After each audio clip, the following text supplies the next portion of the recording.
Daredevil season 1 Matt Murdock की उत्पत्ति और एक नकाबपोश नायक के रूप में उनके उदय की कहानी को दर्शाता है। यह शो दिखाता है कि कैसे वह दिन में एक वकील और रात में एक सतर्क रक्षक विजिलेंटे बनकर न्यूयॉर्क सिटी के हेल्स किचन में अपराध और भ्रष्टाचार से लड़ता है। इस दौरान वह एक रहस्यमयी अपराधी विल्सन फिस्क से टकराता है, जो शहर के अंडरवर्ल्ड का असली शासक होता है।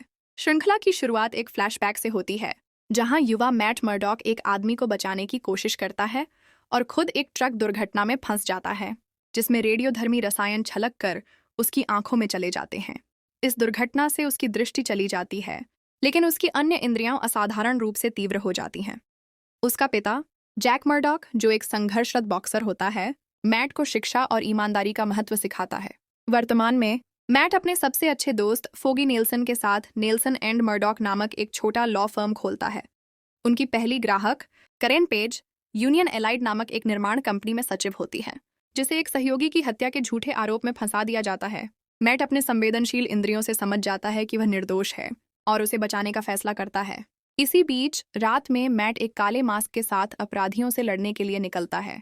वह एक मानव तस्करी रैकेट को तोड़ता है, लेकिन इसमें बुरी तरह घायल हो जाता है। इस दौरान अंडरवर्ल्ड में एक रहस्यमयी ताकत उसके अस्तित्व के बारे में जान जाती है। फिर करेन अपने खिलाफ हो रही साजिश को उजागर करने की कोशिश करती है, जिससे उस पर हमला होता है। मैट उसे बचाता है और हमलावर को डराकर आत्महत्या करने पर मजबूर कर देता है। करेन तब खोजी पत्रकार बेन यूरिक के साथ मिलकर यूनियन एलाइड की भ्रष्टाचार से जुड़े दस्तावेज उजागर करती है, जिससे कंपनी रातों रात बंद हो जाती है। लेकिन यह केवल बड़े आपराधिक जाल का एक छोटा हिस्सा था।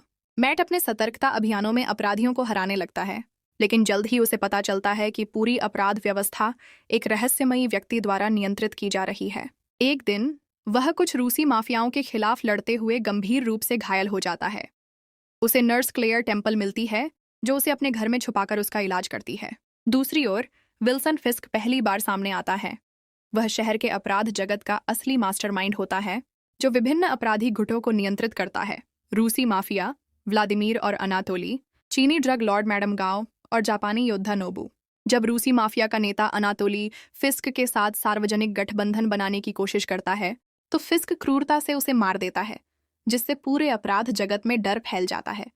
इसके बाद फिस्क डेयरडेविल को इस हत्या का जिम्मेदार ठहराता है, जिससे वह कानून और अपराधियों दोनों का दुश्मन बन जाता है। रूसी माफिया अब डेयरडेविल को मारने के लिए पीछे पड़ जाते हैं। मैट अपने खोजी अभियानों में कई अपराधियों से सच्चाई उगलवाने की कोशिश करता है और अंततः रूसी माफिया के ठिकाने पर पहुंच जाता है। इस दौरान फिस्क इस अवसर का लाभ उठाकर अपने सभी विरोधियों को खत्म कर देता है। इसी बीच मैट अपने पुराने गुरु स्टिक से मिलता है, जिसने उसे एक योद्धा बनने की ट्रेनिंग दी थी। स्टिक उसे चेतावनी देता है कि एक बड़ी शक्ति द हैंड नामक गुप्त संगठन शहर में सक्रिय है।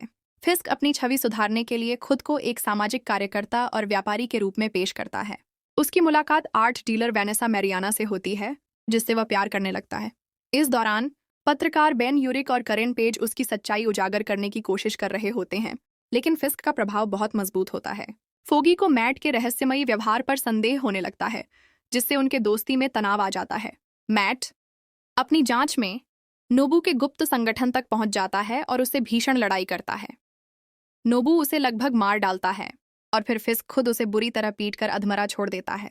इस बीच करेन और बेन को पता चलता है कि फिस्क ने बचपन में अपने ही पिता की हत्या कर दी थी। जब फिस्क के दाहिने हाथ जेम्स वेस्ली करेन को धमकी देने जाता है, तो करेन घबराहट में उसे गोली मारकर मार देती है। फोगी को अंततः पता चल जाता है कि मैट ही डेयरडेविल है। ये जानकर वह बहुत आहत होता है और उनके बीच की दोस्ती टूटने की कगार पर आ जाती है। फिस्क अपनी शक्ति और प्रभाव को मजबूत करता रहता है, और जब बेन यूरिक उसकी सच्चाई उजागर करने की कोशिश करता है, तो फिस्क खुद उसे मार देता है। बेन की हत्या से करेन सदमे में आ जाती है। वह फोगी और मैट के साथ मिलकर फिस्क को कानूनी रूप से गिराने की योजना बनाती है। वे फिस्क के वित्तीय सलाहकार लेलैंड ऑल्सली को फिस्क के खिलाफ गवाही देने के लिए मजबूर करते हैं, लेकिन फिस्क उसे भी मार देता है। मैट अब पूरी तरह से एक नायक बनने को तैयार अपने लिए डेयरडेविल का नाम अपनाता है। वह एक खास लाल सूट बनवाता है, जिसे मेल्विन पॉटर नामक एक प्रतिभाशाली लेकिन मानसिक रूप से अस्थिर डिजाइनर तैयार करता है। फिस्क जब खुद को घिरा हुआ महसूस करता है, तो वह शहर से भागने की कोशिश करता है, लेकिन मैट उसका रास्ता रोक लेता है। दोनों के बीच एक जबरदस्त लड़ाई होती है, जिसमें मैट आखिरकार उसे हरा देता है। फिस्क को गिरफ्तार कर जेल भेज दिया जाता है। फिस्क के जेल में होने के बावजूद मैट जानता है कि लड़ाई अभी खत्म नहीं हुई है। फोगी और मैट अपनी दोस्ती को सुधारने की कोशिश करते हैं, लेकिन उनके रिश्ते में स्थायी बदलाव आ चुका है।